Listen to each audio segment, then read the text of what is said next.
நமது சின்னம் முத்தமிழ் அறிஞர் கலைஞரின் வாழ்த்துக்களை பெற்ற சின்னம் நமது சின்னம். நமது சின்னம் வெற்றியின் சின்னம். தோழர் ரவிக்குமார் அவர்களின் சின்னம். தோழர் ரவிக்குமார் அவர்களின் சின்னம் வெற்றியின் சின்னம். வெற்றியின் சின்னம். தோழர் டாக்டர் ரவிக்குமார் அவர்களே, நம்மிடையே வாக்கு சேகரிக்க வருகை தந்திருக்கிற, வாக்கு சேகரித்திருக்கிற திராவிட முன்னேற்ற கழகத்தின்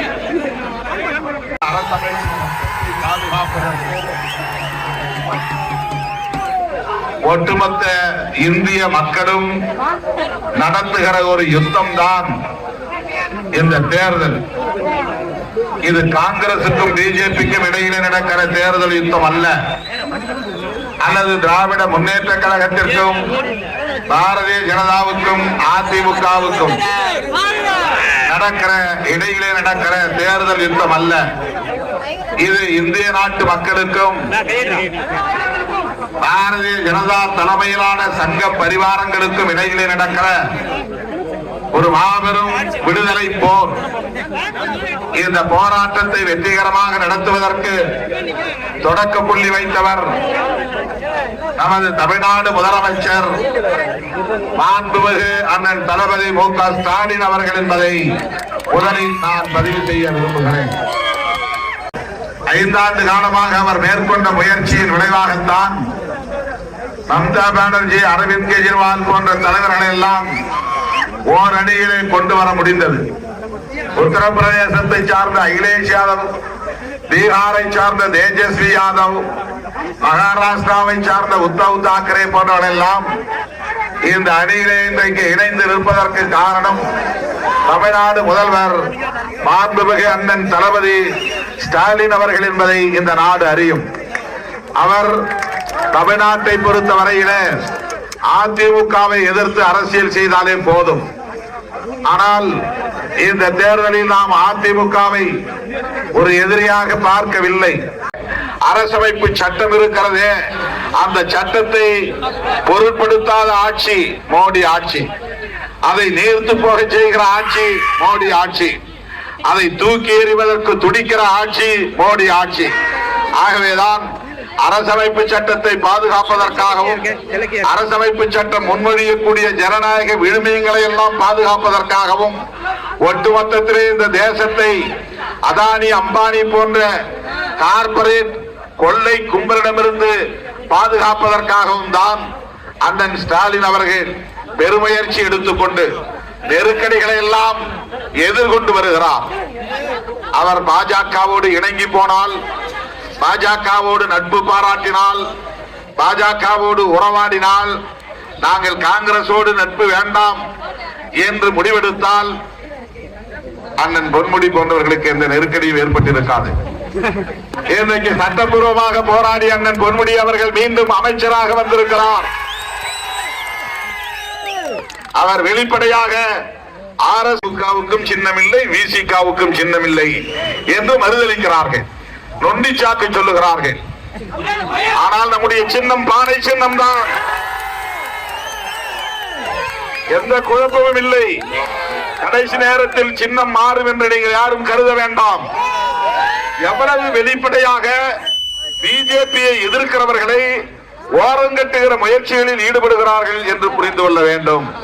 தமிழ்நாட்டிலே கலைஞர் இல்லை, ஜெயலலிதா இல்லை. இதை பயன்படுத்தி எப்படியாவது நாம் உள்ளே நுழைந்து காலூன்றி விடலாம் என்று கணக்கு போட்டுத்தான் நம்முடைய காமெடி, அரசியல் காமெடி வடிவேலு அண்ணாமலை, அவர் அரசியல் காமெடியன். அவர் நாடொரு மேனியும் பொழுதொரு வண்ணமும் திமுகவுக்கு எதிராக, திமுக அரசுக்கு எதிராக கருத்துக்களை சொல்லிக் கொண்டிருக்கிறார். அதையெல்லாம் பொருட்படுத்தாமல் இன்றைக்கு திமுக தலைவர் அண்ணன் தளபதி அவர்கள் மிகுந்த உறுதிப்பான ஆபத்து, அரசியலமைப்பு சட்டத்தை தூக்கி எறிந்து விடுவார்கள். இவர்கள் ஆட்சியில் இருப்பது ஆபத்து. அரசமைப்பு சட்டத்தை பாதுகாக்க வேண்டும். அந்த ஒற்றை நோக்கத்திற்காகத்தான் இவ்வளவு கடுமையான எதிர்ப்புக்கு மத்தியிலே அண்ணன் தளபதி அவர்கள் இந்த 10 கட்சி கூட்டணியை, மெகா கூட்டணியை கட்டி காப்பாற்றி வருகிறார். விடுதலை சிறுத்தைகளுக்கு மீண்டும் 2 தொகுதிகளை வழங்கி காங்கிரசுக்கு போன முறை 10, கம்யூனிஸ்டுகளுக்கு தலா 2 போன முறை, இந்த முறையும் காங்கிரசுக்கு 10, கம்யூனிஸ்டுகளுக்கு தலா 2. அதே போல விடுதலை சிறுத்தைகளுக்கும் போன முறை 2, இந்த முறையும் 2 என்று அந்த கடந்த தேர்தலில் என்ன பார்முலாவோ அதை அப்படியே பின்பற்றி இன்றைக்கு கூட்டணியை உறுதிப்படுத்தி இருக்கிறார். நமக்கு எதிரணியில இருப்பவர்கள் கூட்டணியாகவே இல்லை. அதிமுகவோடு யார் சேர்ந்திருக்கிறார்கள் என்றே தெரியவில்லை. பாஜக போய் பாமக கூட்டணியில் சேர்ந்திருக்கிறதே தவிர பாமக பாஜக கூட்டணியில் சேரவில்லை. பாஜக அந்த அளவுக்கு இறங்கி வந்து தைலாபுரம் தோட்டம் போய் கையெழுத்து போடுகிறது. இதுதான் நிலை. அவர்கள் 3 பேரும் ஒன்றாக இருந்த போதே போன தேர்தலில் 2019 திராவிட முன்னேற்ற கழகம் தேதியை தவிர 39 தொகுதிகளில் வெற்றி பெற்றது. அப்ப பிஜேபி, பாமக, அதிமுக சக்தி இந்த மண்ணில் சாதாரணமாக நம்மை யாரும் அணுகிவிட முடியாது என்கிற அளவிலே நீங்கள் பிடிப்போடு இருக்க வேண்டும், உறுதிப்பாட்டோடு இருக்க வேண்டும். நான் பேசுவது உளுந்தூர்பேட்டையில், நான் பேசுவது விழுப்புரம் நாடாளுமன்ற தொகுதி. ஆனால் ஒட்டுமொத்த தமிழகத்திற்கும் இந்த வேண்டுகோளை விடுக்கிறேன்.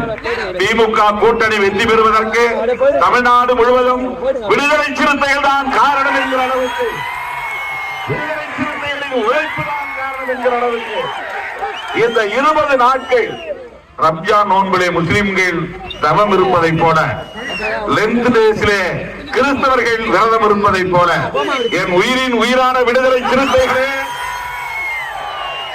ஏப்ரல் 19ஆம் தேதி வரையில் நீங்கள் விரதம் இருந்து இந்த வேலைகளை செய்ய வேண்டும்.